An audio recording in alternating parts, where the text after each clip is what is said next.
Fala pessoal, como é que vocês estão? Tudo bem? Espero que sim. Bora filosofar? Tamo junto. Te convido agora a gente continuar aquele bate-papo nosso sobre ética.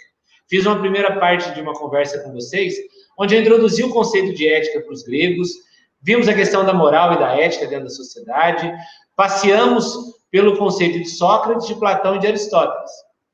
E agora a gente vai aprofundar mais na ética, trabalhando os pontos de vista de Santo Agostinho, Santo Tomás de Aquino e de Spinoza, do sentido de ética. E se você quer fazer esse caminho junto comigo, bora filosofar.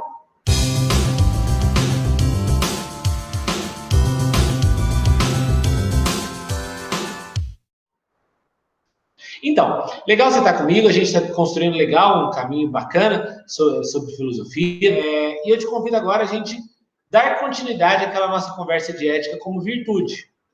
Tá? Lembra que eu trabalhei com vocês na primeira parte da aula, o sentido de virtude. Virtude é aquilo que está na minha natureza. Virtude é aquilo que está na minha essência. E que nem sempre a virtude é ética. A virtude é um caminho para a ética. Mas a virtude ela se torna ética quando eu uso essa virtude por um bem comum, por um bem maior, por um bem supremo.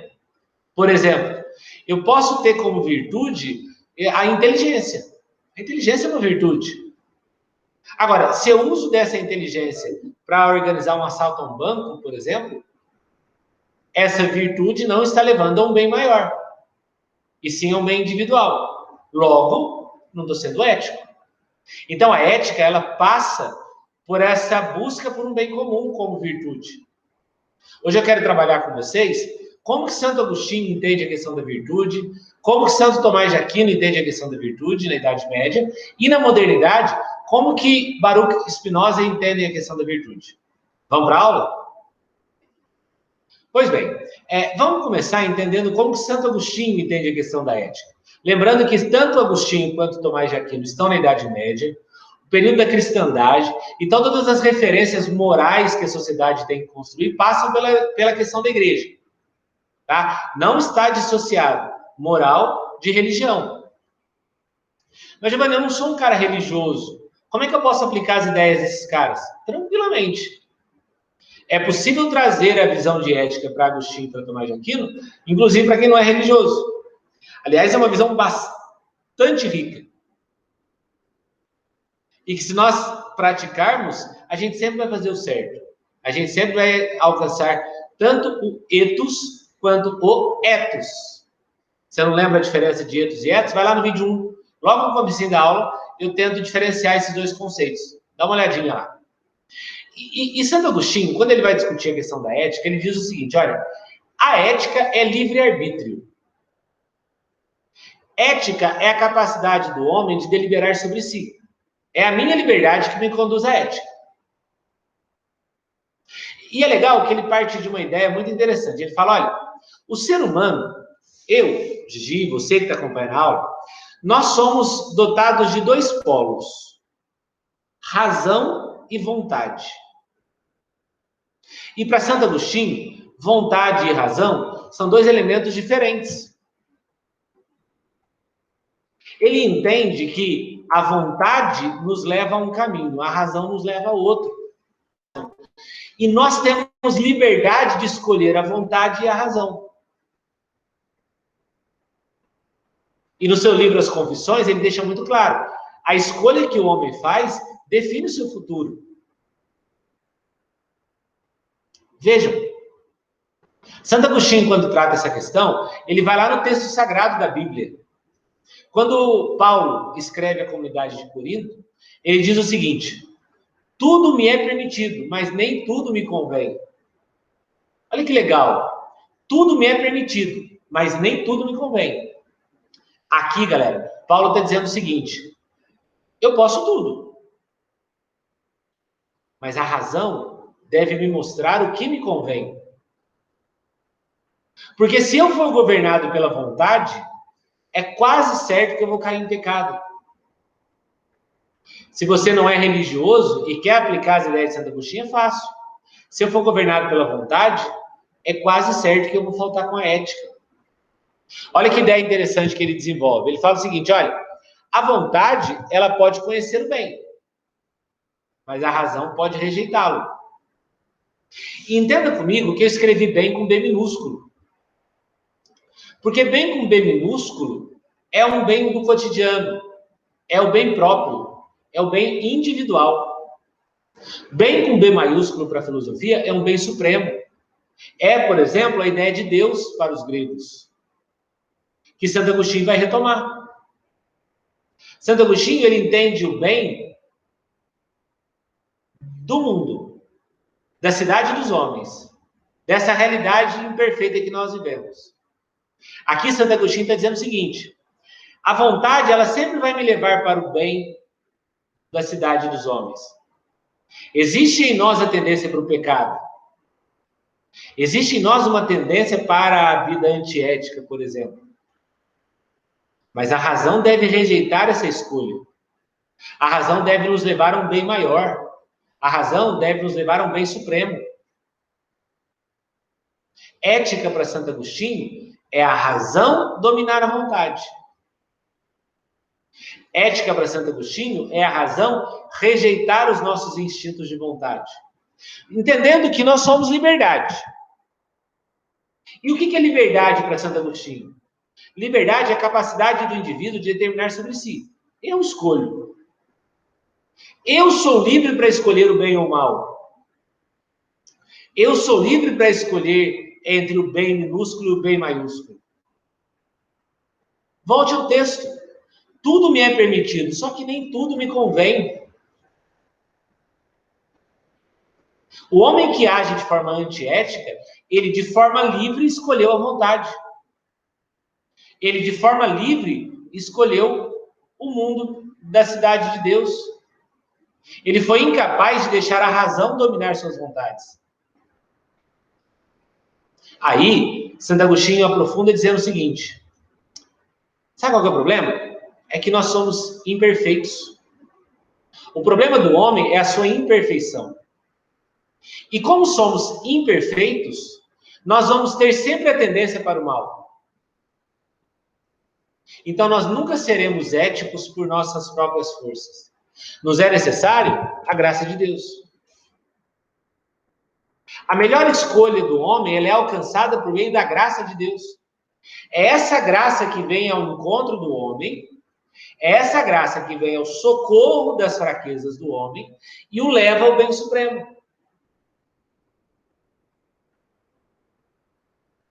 É esse elemento metafísico, você que não acredita em Deus ou não tem religião, por exemplo, é essa graça que vem de algum elemento metafísico que vai sempre nos levar para o bem. Santo Agostinho chamou isso de graça divina.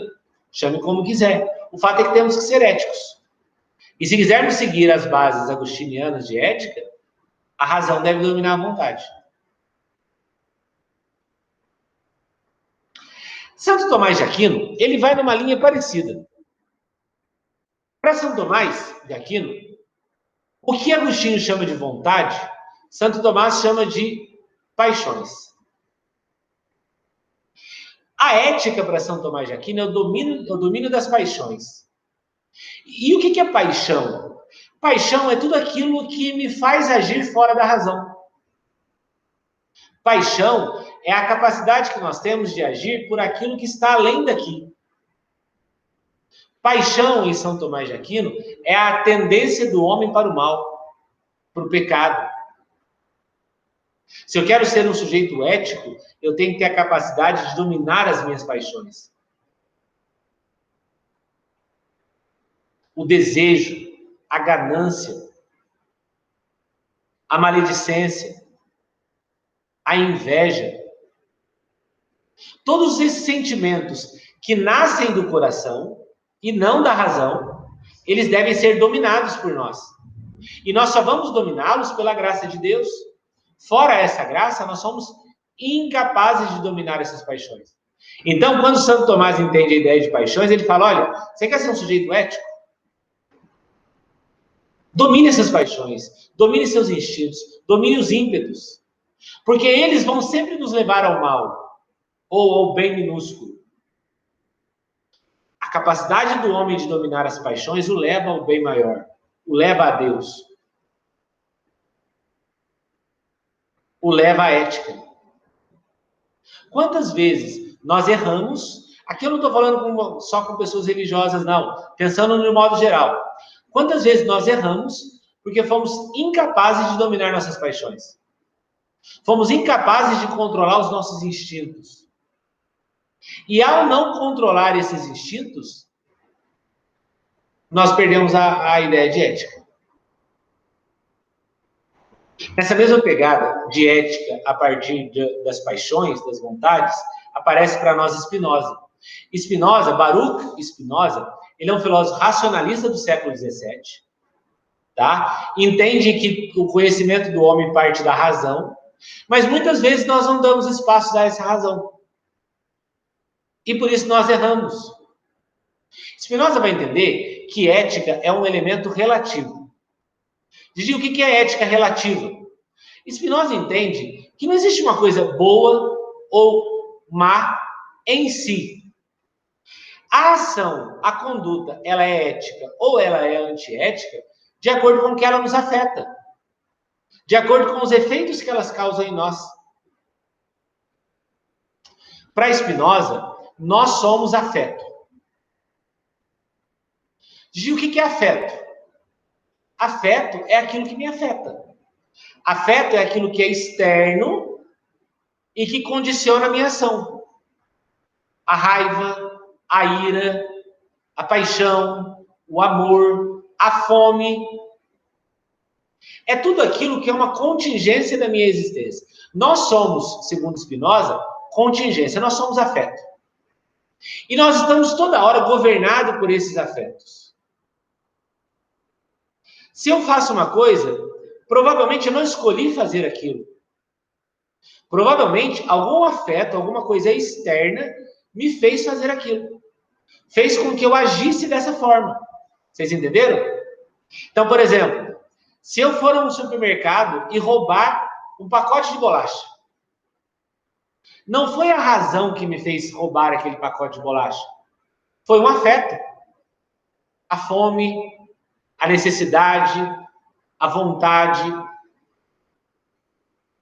Se eu roubo um banco, se eu roubo dinheiro de alguém, não foi a razão que me fez roubar. Foi, por exemplo, a ganância.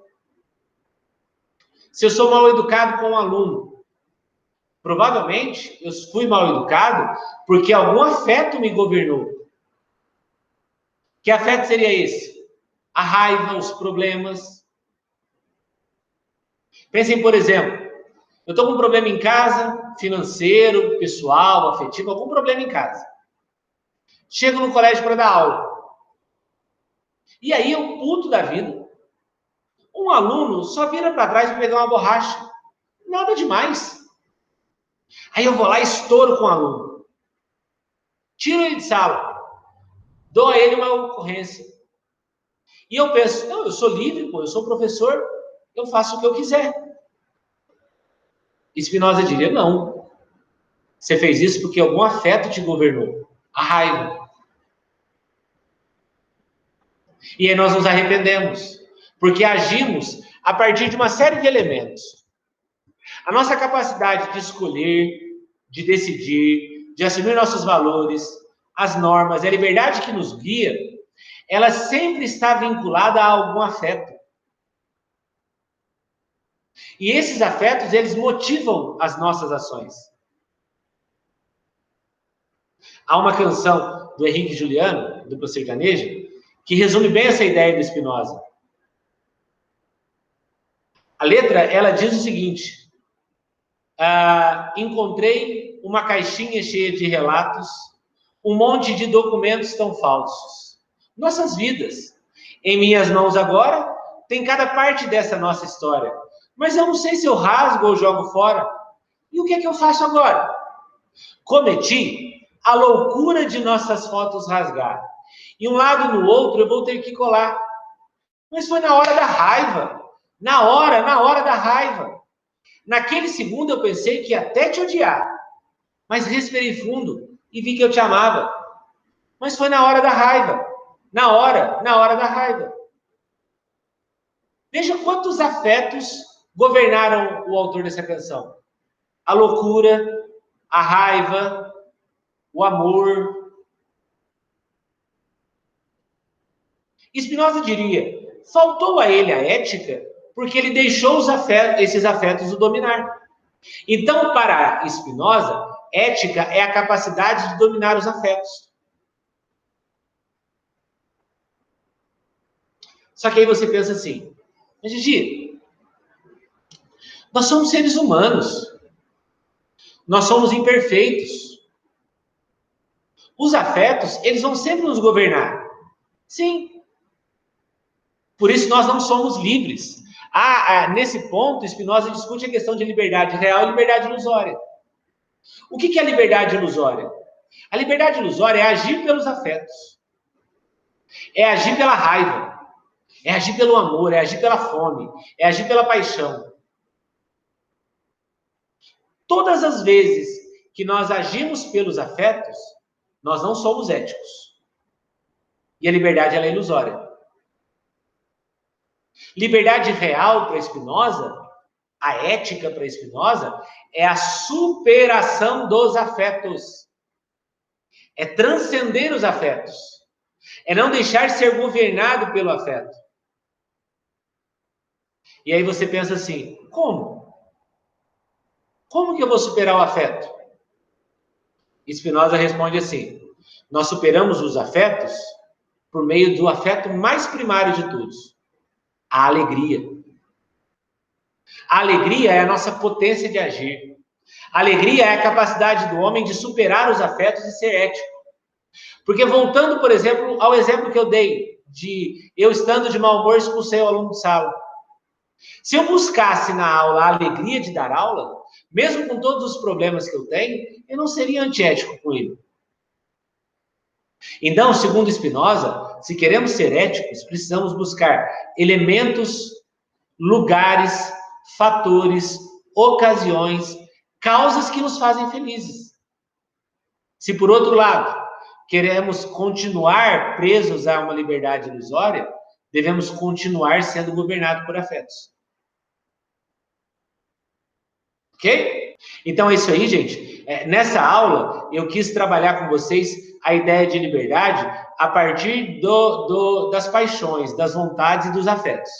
E entendendo a liberdade a partir desses fatores, chegamos à ideia de ética para esses três pensadores.